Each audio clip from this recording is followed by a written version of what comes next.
Ca đêm về nhà, vừa lúc cửa thang máy đóng lại, tôi nhận được một tin nhắn, cẩn thận. Trong thang máy có người phạm tội. Tôi nhìn chằm chằm 5 người còn lại trong thang máy, sững người. Sau một cú rơi nhanh chóng, thang máy bị hỏng. Cô gái đứng gần cửa không giữ được bình tĩnh trước tiên. Cô ấy bấm nút khẩn cấp trong thang vài lần, nhưng khi thấy không có phản ứng, cô ấy đập mạnh vào cửa thang máy. Bên cạnh, một đứa trẻ hoảng sợ trước hành động của cô ấy, khóc ré lên. Nó rúc vào lòng bà nội. Bên tay trái tôi là một người đàn ông mặc vesti. Ông ta đeo một cặp kính cộng đen. Nhưng cú rơi bất ngờ của thang máy làm kính của ông rơi xuống đất, và trong lúc hỗn loạn, không biết ai đã dẫm nát nó. Bên tay phải tôi là một chàng trai ăn mặc như sinh viên đại học. Cậu ấy ôm chiếc túi, đứng nép về phía bên trái thang máy.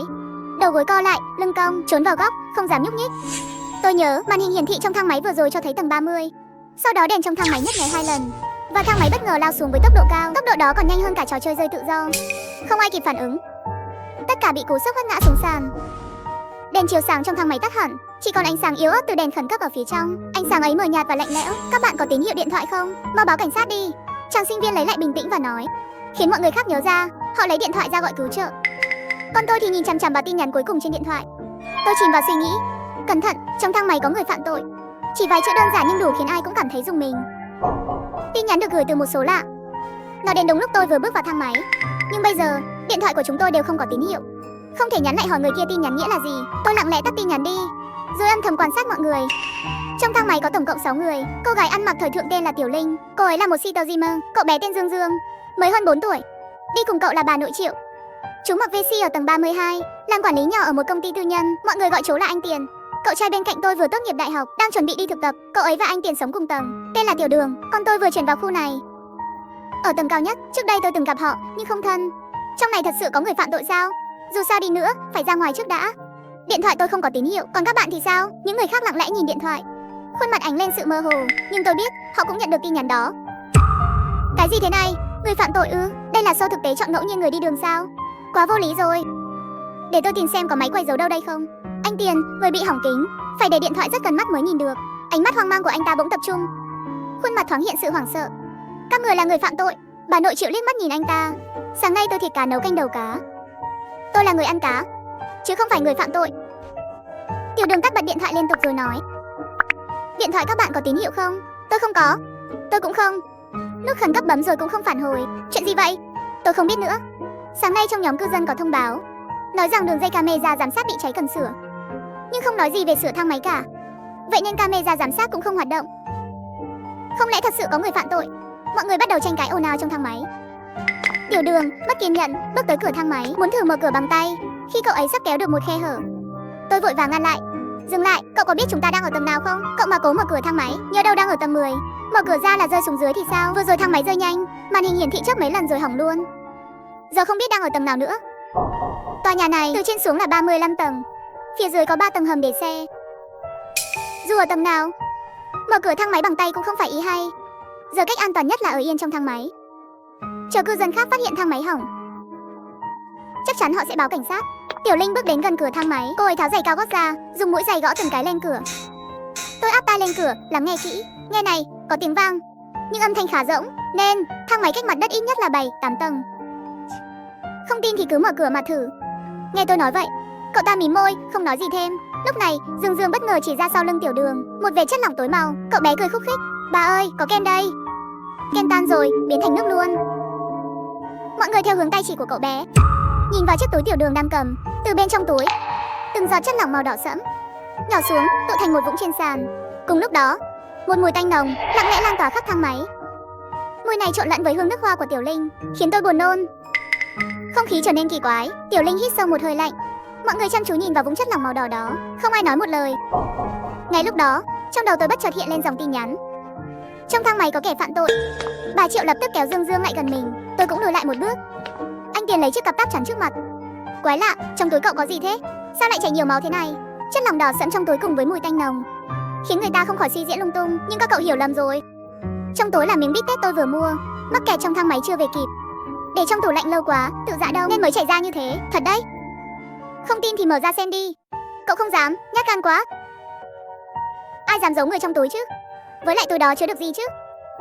Chứa cả một cái đầu à? Vừa nói xong, cô ta nhận ra mình lỡ lời. Càng nói, cô ta càng thấy sợ, càng lúc càng lúng túng. Đến cuối cùng thì im bặt. Cô ta nép về phía anh Tiền. Đúng, tôi nghĩ anh Tiền nói đúng. Mở ra xem thử đi. Không phải, thật sự có cái đầu trong đó chứ? Dựa vào đâu mà phải cho các cậu xem? Trong túi tôi còn đồ cá nhân khác. Các cậu đang xâm phạm quyền riêng tư. Không ngờ Tiểu Đường thẳng thừng từ chối yêu cầu của chúng tôi. Anh ta đứng vào góc, ôm chặt túi ra sau lưng. Dù sao tôi không phải kẻ phạm tội. Chán ghê, mấy người tin cả tin nhắn đó à? Đó chỉ là tin nhắn lừa đảo thôi, không thấy có cả một đường link đằng sau sao? Tin nhắn lừa đảo lúc nào cũng vậy, bấm vào link đó là mất sạch tiền ngay. Nội dung tin nhắn chưa đến 10 chữ, nhưng phía sau đúng là có kèm theo một chuỗi giống như đường link. Dù Tiểu Đường giải thích rất trơn tru, mọi người vẫn giữ thái độ cảnh giác với anh ta. Thang máy trở nên im phăng phắc, chỉ còn tiếng trẻ con mút kẹo mút. Lúc này, đèn chiếu sáng khẩn cấp của thang máy nhấp nháy 2 lần. Rồi đến lần thứ 3, đèn tắt hẳn. Thang máy treo lơ lửng giữa không trung, chìm vào bóng tối không thấy nổi bàn tay. Ban quản lý mỗi năm thu bao nhiêu tiền? Thang máy hỏng lâu thế mà chưa sửa. Anh ta nhón chân, vỗ vài cái vào đèn khẩn cấp, đèn lại sáng lên. Đèn này chắc không trụ được lâu đâu. Chúng ta phải nhanh chóng cầu cứu. Lúc này, tôi cảm thấy có ai đó tựa vào mình. Quay đầu lại nhìn, thấy ba của Dương Dương đang dựa vào tôi. Tôi di chuyển lên phía trước, không ngờ bà ấy ngã xuống đất. Nhìn kỹ lại, cổ bà ấy có một vết thương, cả người đẫm máu đỏ tươi. Ba của Dương Dương đã chết. Dương Dương bên cạnh rõ ràng vẫn chưa nhận ra chuyện gì. Tôi vội kéo cậu bé ra phía sau mình.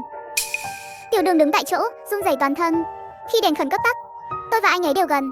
Không phải tôi, là tự bà ấy không cẩn thận. Bà ấy muốn giật túi của tôi không cố ý. Tôi chỉ đẩy bà ấy một cái, không phải tôi. Cậu chính là thủ phạm, cậu là người đứng gần nhất. Tôi đã nói không phải tôi, đừng vu oan tôi. Cậu thật sự quá độc ác. Sáng nay tôi còn thấy cậu cãi nhau với bà ấy dưới sân, không ngờ bây giờ lại lợi dụng lúc hỗn loạn mà giết bà ấy. Anh Tiền tức giận không kiềm chế được, tung một cú đấm vào Tiểu Đường. Lợi dụng lúc anh ta choáng váng, anh Tiền nhanh chóng khống chế anh ta, lấy túi của hắn nhanh lên. Trong túi hắn chắc chắn có hung khí. Chúng ta bắt được tội phạm tại trận rồi. Ra ngoài có chuyện để kể rồi. Bắt kẻ giết người tay không trong thang máy. Tiểu Lâm lấy lại bình tĩnh, nhanh chóng phối hợp. Cô ta giật lấy túi của Tiểu Đường. Tôi không dám mở. Cậu mở đi. Tiểu Lâm đưa chiếc túi đến trước mặt tôi. Tôi nhìn chiếc túi đỏ thẫm, nuốt cảm giác buồn nôn và từ từ mở ra. Vừa mở ra, một mùi hôi thối xộc thẳng vào mặt. Con dao rơi xuống đất. Nhìn thấy thứ bên trong, tất cả mọi người đều chết lặng. Bên trong là một khối đen thui, không phải bít tết, cũng không phải dao, mà là một con búp bê Hegin tàn nát. Do thang máy rung lắc khi rơi, nó mới rơi ra khỏi túi. Hóa ra, đó là thứ mà Tiểu Đường muốn giấu, không cho chúng tôi xem. Tiểu Lâm không kìm được, vừa chửi vừa nôn khan. Tôi đã lục soát, anh ta không có gì trên người, kiểm tra xem trong túi còn gì nữa. Tôi cúi xuống nhìn kỹ hơn. Bên trong chỉ có một túi khăn giấy dính máu và một dây sạc điện thoại. Có vẻ trong túi không hề có bất kỳ công cụ nào có thể dùng để giết bà của Dương Dương. Không phải tôi không đánh ai cả. Lúc nãy tối đen như mực, tôi cảm giác có người muốn giật túi của tôi chỉ vung tay một cái, ai mà ngờ bà ấy lại bị giết chứ. Tôi chỉ dám phá hủy mấy con búp bê Hegin, tôi làm sao dám đánh người. Các người đã lục soát tôi rồi, tôi thật sự không có gì để giết ai cả. Mặc dù đã bị giữ chặt, Tiền Ca vẫn không chịu buông tay. Tiểu Đường trừng mắt nhìn anh ta, nói với giọng đầy căm phẫn, tôi nghĩ chính anh mới là kẻ giết người. Đừng tưởng tôi không biết anh đã giết vợ mình. À không, phải gọi là vợ cũ, cái người phụ nữ tóc xoăn ấy. 3 ngày trước tôi thấy cô ta vào nhà anh, hai người còn cãi nhau nữa, nhưng sau đó đột nhiên im bặt. Từ đó về sau, tôi chưa từng thấy vợ cũ anh nữa. Cô ta chưa bao giờ rời khỏi nhà anh.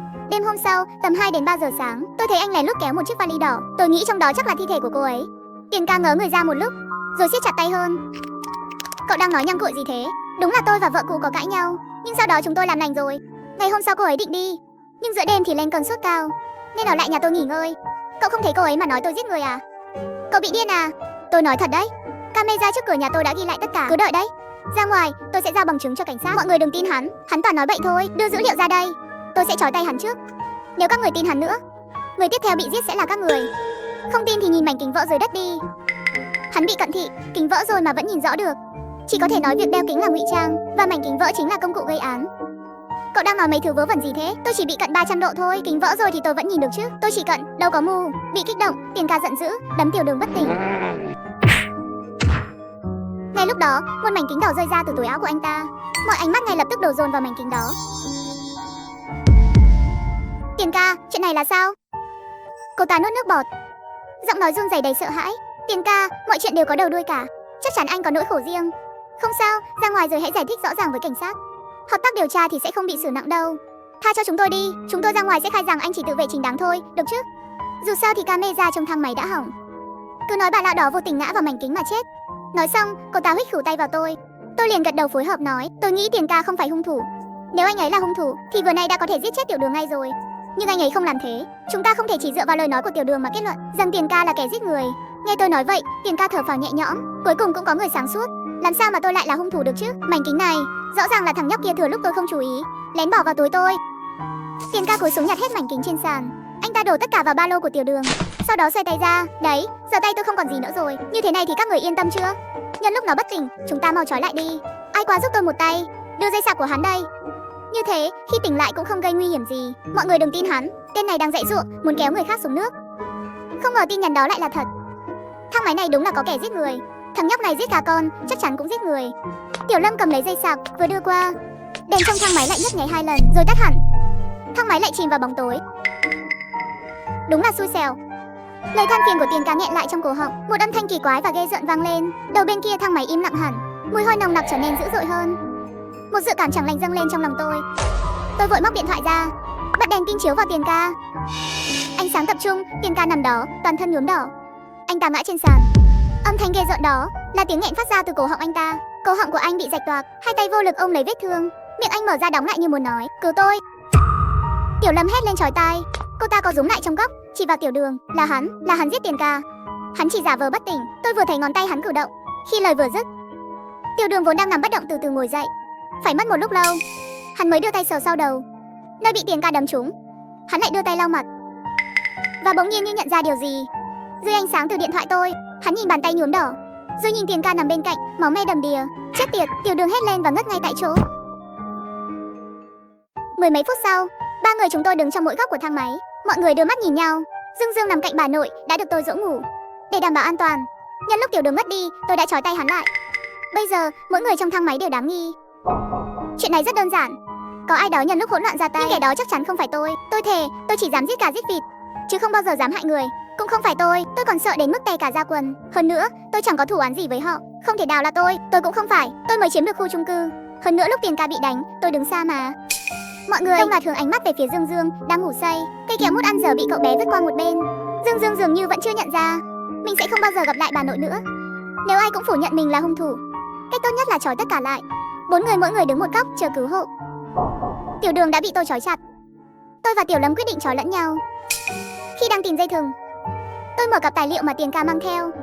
Bên trong tôi tìm thấy vài bức ảnh. Nhìn thấy ảnh, tim tôi như ngừng đập. Tôi vội vàng đóng cặp lại, giả vờ như chưa nhìn thấy gì. Trong cặp không có gì dùng được. Nghe tôi nói vậy, Tiểu Lâm xé 2 dải vải từ váy dài của cô ấy. Dùng cái này đi. Được rồi, để tôi trói anh trước nhé. Không, để tôi giúp cô trước. Tôi là y tá mà. Chúng tôi học cách thắt nút. Lát nữa tôi có thể tự trói mình được. Thật không? Cô ta nói giọng lạnh lùng. Ánh đèn nhợt nhạt chiếu lên mặt cô ta, từng bước áp sát về phía tôi. Các người đang làm gì thế? Tiểu Đường sốt ruột rục từ một bên. Tôi quay lưng về phía hắn, lặng lẽ giơ 2 tay ra sau, tạo thành hình chữ 10. Có lẽ tôi đã đoán ra ai là kẻ dám hại Tiền ca rồi. Tiểu Lâm là một cheater mơ ẩn danh táo bạo, thực hiện những buổi phát trực tiếp khó miêu tả. Trong cặp tài liệu của Tiền ca có hàng chục bức ảnh chụp cảnh cô ấy livestream, có ảnh lộ mặt, có ảnh không lộ mặt. Trong ảnh, cô ấy không mặc gì, hành động táo bạo khiến người ta khó tin. Xem ra, Tiền ca định dùng những bức ảnh này để uy hiếp cô ấy. Đó chính là động cơ của hắn. Tôi từ từ bước đến gần Tiểu Đường, giả vờ bị vấp ngã. Lúc ngã xuống, nhân lúc Tiểu Lâm không chú ý, tôi lặng lẽ tháo dây cáp đang trói Tiểu Đường. Không phải anh đã nói rồi sao? Để đảm bảo an toàn cho mọi người, chúng ta phải trói tay lại và chờ cứu hộ. Không trói anh trước, tôi không yên tâm. Hammer, đừng giả vờ nữa. Tiểu Lâm, hung thủ hại Tiền ca chính là cô, đúng không? Anh điên à? Sao lại nói vậy? Tôi kể chi tiết về những bức ảnh trong cặp tài liệu của Tiền ca. Những bức ảnh không thể chấp nhận lần lượt hiện lên trong đầu họ. Những bức ảnh này chính là của cô. Cô livestream và bị Tiền ca phát hiện. Hắn định dùng chúng để uy hiếp cô.